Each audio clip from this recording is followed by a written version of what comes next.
Quando chegou os agroglifos aqui, em 2008, o Gilvaert já tinha visitado os agroglifos na Inglaterra. Ele estava de mudança para cá, vindo aqui para Curitiba. Ele chegou no dia seguinte, ele estava com as caixas ainda fechadas em casa. Ocorreu o primeiro agroglifo, ele pegou o carro e foi para lá. Não tinha equipamento algum, nada preparado para aquilo, pouca coisa. Mas, enfim, ele já tinha visto agroglifos verdadeiros, já tinha entrado nos agroglifos.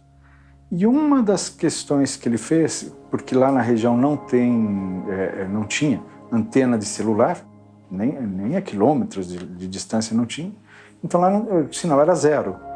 Mas quando ele entrou no agroglifo, o celular encheu de sinal. Ligou para mim, ligou para outros colegas também. Estou dentro do agroglifo, eu consigo falar. Eu saio a meio metro do agroglifo, 1 metro, o sinal cai a zero, né? Então já foi um dos testes. A partir desse, eu comecei a sempre conversar com ele, discutir os casos e examinar as fotos, fazer os croquis. Eu fiz o croquis de todos os agroglifos até agora. Até que deu certo de, em 2013, eu ir junto com ele, porque surgiu um agroglifo, lá em Ipuaçu ainda. Chegamos lá, não eram eram 2, do mesmo tamanho, com bastante igualdade em algumas medições. Por exemplo, um tinha uma espiral de 54 metros, o outro tinha um círculo de 54 metros.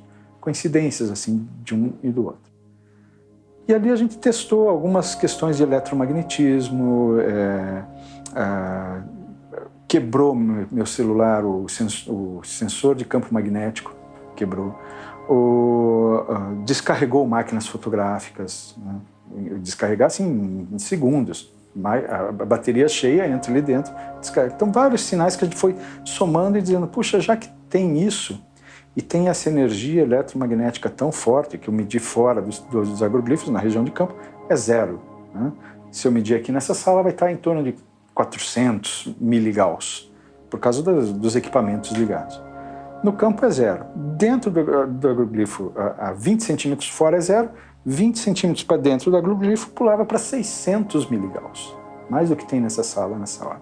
No centro do agroglifo dava 900 miligauss. Quase 1000, passaram às vezes de 1000. Esse sinal passou a me intrigar, né? A partir de então, eu disse, isso tem, pode não ter, e eu comecei a invocar que isso tem sempre, talvez a gente não possa medir corretamente, e eu acho que o sinal maior está aí. Nesse de Prudentópolis, esse sinal também esteve presente, né? E daí conversando com outros técnicos da área, outro técnico em eletrônica, engenheiros eletrônicos e tudo mais sobre esse sinal e sobre o que já foi percebido em outros países, por exemplo, passando de avião baixo ou de helicóptero diretamente em cima do agroglifo, sobre o agroglifo, há interferência na aviônica do avião. Uma das pesquisadoras lá na Inglaterra relatou que eles acharam que iria cair o avião enquanto eles estavam passando sobre o agroglifo. No que passou, voltou ao normal. Então, o que se vê é que, além do campo estar eletrificado, eletromagnetificado, o espaço acima dele também está, como se fosse uma torre, né? E para que isso ocorra, para que haja a permanência dessa eletromagnetismo, é necessário que haja uma fonte ligada, né? É como um rádio só transmite quando ele está ligado.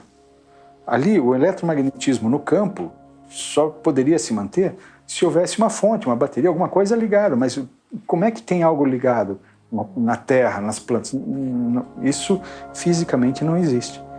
E aí que me ocorreu outro insight, conversando agora com o pessoal lá em Foz do Iguaçu, no começo agora do mês de dezembro, conversando com esse técnico em eletrônica e mais um projetor astral, que também estava ali, Francisco. E daí me ocorreu o seguinte, bom, primeiro isso não é um sinal unidimensional, por exemplo, uma frequência com uma direção, ela é um campo espalhado, e ainda em forma de torre, então ela é tridimensional, né? Uma energia tridimensional.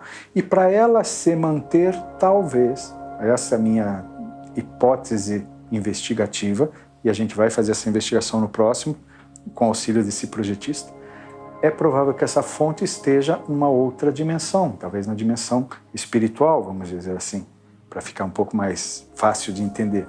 Talvez essa dimensão esteja nessa outra dimensão, que seja isso que forma e mantém essa energia.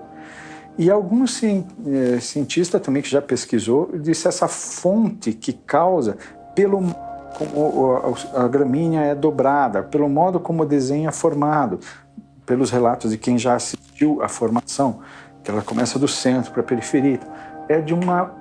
A origem deve ser algo globoso e acima, 30 metros a 100 metros acima do agroglifo.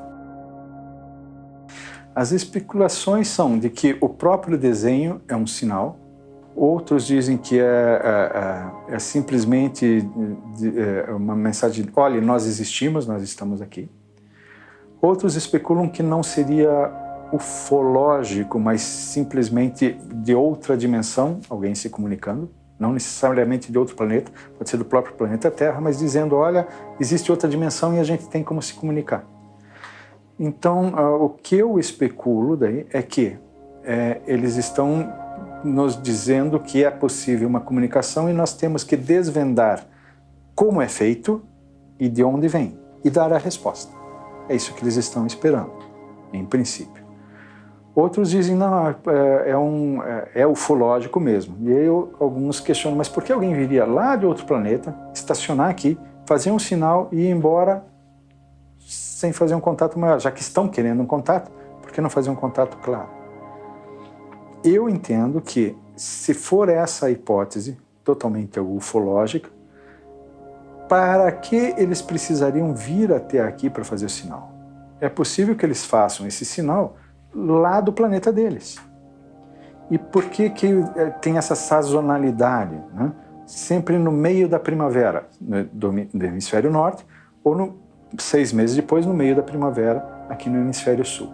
Talvez pela própria orientação do eixo terrestre, que fique melhor de focalizar a partir do planeta deles. Então, as hipóteses de multidimensionalidade ou ufológica são as duas especulações que se fazem, e a minha especulação é essa: nós temos que decifrar esse sinal e encaminhar a resposta.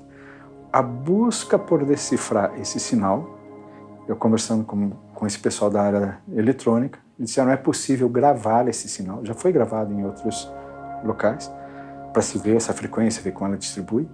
E eu quero não só gravar, mas estudar, porque eu acho que existe neste sinal um sinal criptografado, como do filme Sinais, ou melhor, filme Contato, em que vem um sinal, que a princípio é só um pulso, e eles conseguem desdobrar aquilo, percebem que tem uma mensagem a mais, e de repente eles desdobram mais uma vez, e aí sim aparece toda a informação para construir um equipamento.